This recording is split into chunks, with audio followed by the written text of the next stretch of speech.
السلام علیکم۔ کیلشیم کی کمی ظاہر کرنے والی علامات۔ بچپن میں اکثر آپ نے سنا ہوگا کہ روزانہ دودھ کا 1 گلاس ضرور نوش کریں کیونکہ یہ مضبوط اور صحت مند ہڈیوں کے لیے بہت ضروری ہے۔ اب چاہے آپ کو دودھ ناپسند ہی کیوں نہ ہو، مگر دودھ کا 1 گلاس اتنا کیلشیم جسم کو فراہم کرتا ہے جو نہ صرف ہڈیوں کی صحت بہتر کرتا ہے بلکہ بلڈ پریشر، دل کی صحت، جسمانی وزن اور مختلف امراض کا خطرہ کم کرتا ہے۔ کیلشیم وہ اہم جز ہے جو ہمارا جسم خود بنانے سے قاصر ہے اور اسے غذا کے ذریعے سے حاصل کیا جا سکتا ہے۔ 19 سے 50 سال کی عمر کے افراد کے لیے روزانہ 1000 ملی گرام کیلشیم کی ضرورت ہوتی ہے، جبکہ اس سے زائد عمر کے لیے یہ مقدار 1200 ملی گرام ہے۔ بڑے میں تو یہ بہت کم مقدار لگ سکتی ہے، تاہم بیشتر افراد اس کے حصول میں ناکام رہتے ہیں اور کیلشیم کی کمی کا شکار ہو جاتے ہیں، اور یہ آج کل کا عام مسئلہ بن چکا ہے، اور یہ اس صورت میں سنگین بھی ہو سکتا ہے جب بروقت اس کا تشخیص اور علاج نہ ہو سکے۔ یہاں آپ وہ علامات جان سکیں گے جو کیلشیم کی کمی کے بارے میں بتاتی ہیں۔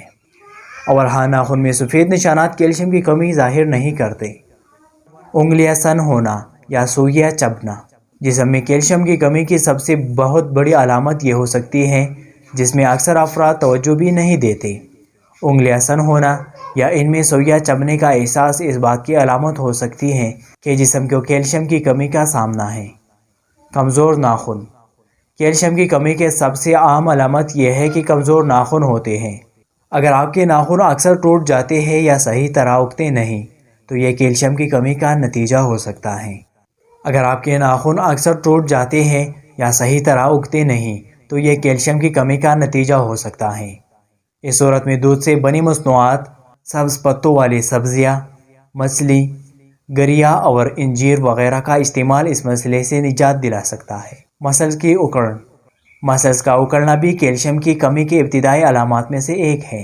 ویسے تو کسی مسل کا اکڑنا خطرے کی گھنٹی نہیں لگتا، تاہم اگر ایک دن میں کئی بار اس کا تجربہ ہو تو یہ کیلشیم کی کمی کا باعث ہو سکتا ہے۔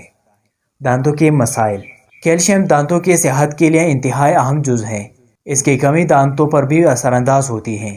اگر دانت فرسودگی کا شکار ہونے لگے اور کیویٹیز کا مسئلہ بار بار سر اٹھانا لگے، جب سانس میں بو بھی پیدا ہو جائے تو یہ کیلشیم کی کمی کا نتیجہ ہو سکتی ہے۔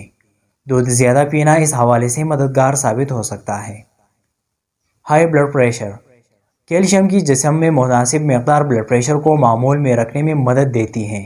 کیلشیم خون کے شریانوں کے افعال میں مدد دینے والا جز ہے، جبکہ اعصاب اور خلیات کے سگنل کی منتقلی میں بھی مدد دیتا ہے۔ وٹامن ڈی کی کمی۔ کیلشیم کو جسم میں جذب ہونے کے لیے وٹامن ڈی کی ضرورت ہوتی ہے، تو ان میں سے کسی ایک کی کمی دوسرے جز کی سطح پر اثر انداز ہو سکتی ہے۔ تو کیلشیم اور وٹامن ڈی سے بھرپور غذائیں جیسے دلیا، دودھ اور جوس وغیرہ کا استعمال بڑھائیں۔ وٹامن ڈی کے لیے سورج کی روشنی بھی اچھا ذریعہ ہے۔ بے خوابی۔ کیلشیم جسم میں نیند میں مدد دینے والا کیمیکل میلاٹونین کے اخراج میں بھی مدد دیتا ہے۔ اگر کیلشیم کی کمی ہو تو جسم مطلوبہ مقدار میں اس کیمیکل کو خارج نہیں کر پاتا، جس کے نتیجے میں راتوں کی میٹھی نیند روٹ جاتی ہے۔ سر چکرانا۔ اگر اکثر سر چکرانے کی شکایت کا سامنا ہوتا ہے تو یہ مختلف امراض کی علامت ہو سکتی ہے، مگر کیلشیم کی شدید کمی کی صورت میں بھی یہ مسئلہ اکثر ابھر کر سامنے آتا ہے۔ ہر وقت سستی اور غنودگی طاری رہنا۔ کیلشیم کی کمی کے نتیجے میں جسمانی طور پر سستی اور غنودگی طاری رہتی ہے۔ تاکہ جسم کیلشیم کی سطح کو متوازن رکھ سکیں اور ہمارا جسم ایک وقت میں مخصوص تعداد میں کیلشیم کو جذب کر سکتا ہے، تو بہت زیادہ کھانے سے یہ مسئلہ دور نہیں ہوتا، بلکہ دن بھر تھوڑی مقدار ضروری ہوتی ہے۔ یادداشت کمزور ہو جانا۔ اس کی وجہ عام طور پر ہر وقت طاری تھکاوٹ ہوتی ہے، جو باتوں کو ذہن میں نقش نہیں ہونے دیتی۔ دل کی دھڑکن بے ترتیب ہونا۔ دل کا ردم معمول سے ہٹ جائے اور کئی دن تک یہ مسئلہ سامنے آئے تو یہ کیلشیم کی کمی ہو سکتی ہے، جس کے لیے ڈاکٹر سے رجوع کر کے معائنہ کروانا چاہیے۔ یہ تھی ہماری آج کی انفارمیشن پر مبنی ویڈیو۔ امید کرتا ہوں آج کی ویڈیو آپ کو پسند آئی ہو۔ ویڈیو کو لائک کرتے ہوئے شیئر کریں، چینل کو سبسکرائب کرنا مت بھولیے۔ Thank you for watching.